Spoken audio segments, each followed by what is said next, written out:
Hey guys, Mr. Money1235 back yet again for another album review. Paul McCartney, New. And being such a big Beatles fan, I've delved a little bit into almost every member of the band's solo work, but I've always been more of a fan of John Lennon. I've always really loved his solo stuff out of everything. I'm not going to sit here and pretend that I'm an expert on Paul McCartney because, honestly, I'm not. I mean, I haven't listened to any Wings albums. I've only heard main singles. I haven't listened to any other Paul McCartney solo albums.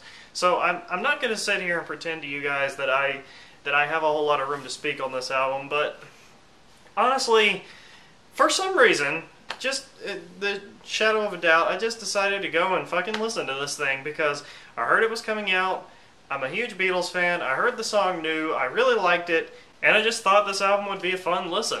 And oh my god, is this a varied, wild ride that proves to everybody that Paul McCartney is still the master of music. He can still write epic fucking songs just like he did 40, 50 years ago. Holy shit, you guys. This is a really good album. Paul actually worked with 4 different producers on this album, and it shows on a whole lot of the tracks on here. The very first track on this album, Save Us, actually sounds a whole lot like the Wings' older stuff. You know, it has that Band on the Run style guitar on there, and it just reminds me a whole lot of the older stuff that I've heard from him, and I really like that. It's like a call to the past. It's a great way to begin this album. Really catchy chorus, really good lyrics. The lyrics on this album, ooh man, especially some of the later tracks on this album, top notch. Still Paul McCartney quality, really awesome. The next song, Alligator, has this really memorable, I'm not really sure what it is, like a toy piano something keyboard melody that just, it's infectious. It catches your ear, like, as soon as you hear it. And a whole lot of the tracks on this album I find to be, like, really mesmerizing. I just get, like, taken away in the sounds of this album sometimes, and it makes me really happy. I mean, it's uplifting. So Alligator's also really great. The next song, On My Way to Work, is this really cool, like, story time piece that he's telling here. I really love the music of this song. I mean, like, there's such dynamic changes in here. There's like a slide guitar, and like it goes up and down. It gets into the minor key, goes back into the major key. It's just really cool, the dynamics that are happening in this one track. And you can definitely tell that one of those producers is different from the other guy who might have produced the first track on this album, because there's such varying differences in the sound sonically of this album. You can definitely tell that he worked with 4 different producers on this album.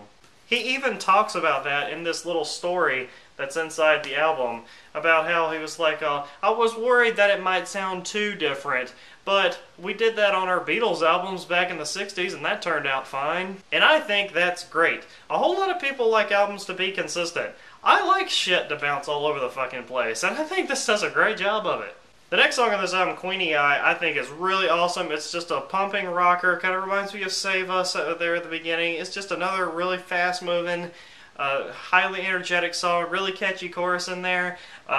It's just really good. Lyrically, it's awesome. I mean, it's a great song. The next song on this album, Early Days, this is an acoustic song. Really brings it back down. Sounds like a different producer might have worked on this one as well. This song is actually about Paul and John being friends together, playing music for people before the Beatles even started, before George and Ringo even came along. And I think that's really cool that he included a song on here like that, because I think every single Beatle in their solo work have talked about their life being in the Beatles. I think they have all done that. Liverpool 8 by Ringo Starr is a good example. You should check that song out. It's good. And then the next song on this album, New. This was the main single for the album. And I gotta say, this song sounds like it would fit perfectly on the album Revolver. I'm not even kidding. It just has that same type of feeling, that Good Day Sunshine type of piano feel to it. I mean, like, it sounds like it would fit right on Revolver. I absolutely love this song. It was a really strong single. Like I said, it goes back to those early days. It reminds me of a Beatles tune that you would just normally hear, and I love that for it. It's a great song, great single, great lyrics. It's Paul McCartney. It's just pure Paul right here. Now we get really different on the next track on this album, Appreciate. This song actually takes an electronic turn, which is really weird for me to say when talking about Paul McCartney, but it's like this really down-tuned, really dark, kind of in the minor key song with electronics behind Paul's voice, and I really like the kind of darkness of this track. It wasn't something I was expecting at all on this album, and that surprise makes me like it even more, honestly. I'm really enjoying this track. It's just mesmerizing. I just get hypnotized. I have to listen to the whole thing. It's a great song. It really is. It's something different. The next song, Everybody Out There, is kind of like this uplifting acoustic guitar song that has a little bit more energy to it, even though it does use the more acoustic side of things. I really like this song. Once again, it's really mesmerizing. It just keeps you hanging on. I love this song. It's really good. The next song, Hosanna, takes it back down again. A really good acoustic song that just, once again, it just mesmerizes you. When I first heard this track, I wasn't too sure if I was going to like it, but for some reason I couldn't bring myself to skip it. I was just so, like, entranced by the music on here. The next song, I Can Bet, takes it back up a step. It reminds me again, maybe of that Wings sound, that old Paul McCartney sound. Really good track, really upbeat, keeps you going. It's easy to sing along to. Really great track. I love the chorus on this one. The song Looking at Her takes another really different turn for Paul McCartney, which I really enjoy. And then the last song on this album, Road, is just the most epic, chord-changing, fucking melody-driven, like, how does he construct something that sounds this good? It's just like, Paul McCartney has not lost his touch anywhere throughout his career, it seems like. And once again, this is just another really epic song, somewhere along the lines of a Day in the Life epic from Sgt. Pepper's. This is a really great song to close the album on because it leaves it on such a memorable note. And honestly, I just want to replay this thing.